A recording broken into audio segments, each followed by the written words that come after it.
Hello friends मु समीर महांती आपको स्वागत जनाऊँ आप निजर चैनल ओडिया टेक बुक को फ्रेंड्स आज आम देखा जे आपड़ जदि सुभद्रा योजना रे एप्लाय करिसेंती ताले आपणकर स्टेटस कौन आपण पैसा पाइचंती कि नाही कि आपण पैसा पाइबे कि नाही कि आपणकर एप्लिकेशन स्टेटस कौन अच्छे बर्तमान पेंडिंग अच्छी कि कौ अधिकारी पाखे लॉग पेंडिंग अच्छे आपण आज मुझे वीडियो आपको सेटा देखेबी।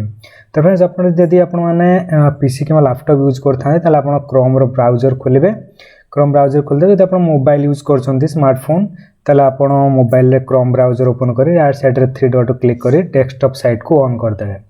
तो आप प्रथम गूगल को आसला पर गूगल प्रथम आप सर्च करेंगे सुभद्रा सुभद्रा लिखि आप एंटर करेंगे लिखा पर आप देखिए गोटे सुभद्रा योजना गोटे लिंक आसी लिंक पर आपको क्लिक करेंगे।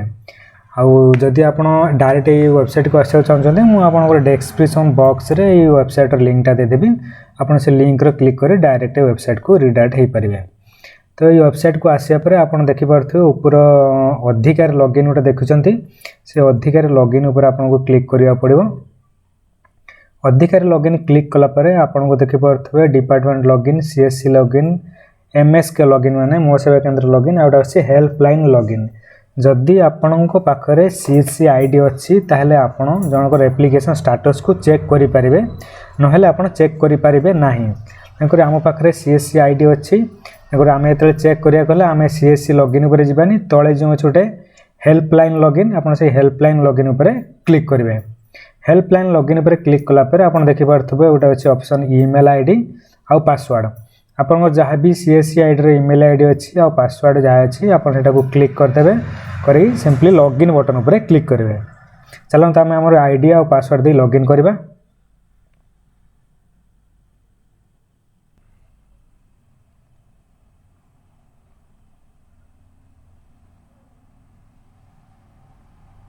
फ्रेंड्स आपने देखिपे आम लॉगिन हो सारी लॉगिन हो सारा पर आप देखिपे प्रथम ऊपर गोटे देखा एप्लिकेशन नंबर तो से एप्लिकेशन नंबर रे आपन लाइव मु आपन को गोटे एप्लिकेशन नंबर मारिक देखबे न आप विश्वास करेंगे। तो आपन को ये जो एप्लिकेशन नंबर अच्छे से एप्लिकेशन नंबर ऊपर आपन को क्लिक कर गोटे एप्लिकेशन आईडी टा मारिबा मारिक देखबा। तो एप्लिकेशन मारिबा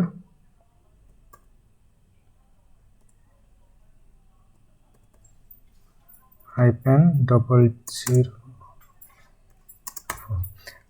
देखि पारते आम एप्लिकेशन नंबर गोटे मारिदेचु नंबर मार सारा सिंपली सर्च ऊपर क्लिक करेंगे। सर्च ऊपर क्लिक कलापर से किसी समय प्रोसेसिंग नब प्रोसेसिंग नालापर आप देखिपे ये आम डिटेल पलि आसी डिटेल स्क्रोल डाउन करके तौक आसबे आसा पर ये देखिपे ई केवाईसी स्टेटस कंप्लीटेड लिखुची e KYC mode OTP approval status लिखिपे फील्ड वेरिफिकेशन पेंडिंग तामाने यही एप्लिकेशन रो स्टेटस माने हमर पेंडिंग अच्छे माने ये किसी पेमेंट पाई नाही। जदि ये एप्लिकेंट किसी पेमेंट पाई था ताले पेमेंट स्टेटस रे तळे अकाउंट नंबर को डेट को पेमेंट जायछि आपन सेठी देखि था ताले आपन जानि पारथबे एही हिसाब रे आपन चेक करि परबे जनकर एप्लिकेशन आईडी रे कोन पेमेंट पाइछि कि नाही जदि पाइछि भी को डेट रे पाइछि को अकाउंट को पाइछि सब डिटेल टा एठी देखेबो। तो आपन सिंपली एमिति आपन चेक करि परबे जे आपनकर सुभद्रा योजना टंका कौन पाई कि ना स्टेटसटा ये आप चेक करेंगे। आ मन रखिए यदि आप केवल सीएससी आईडी कि मो सेवा केंद्र आईडी थी ताहले आप चेक करेंगे ना आप चेक करेंगे ना। यहाँ को आप ध्यान रखा पड़ो।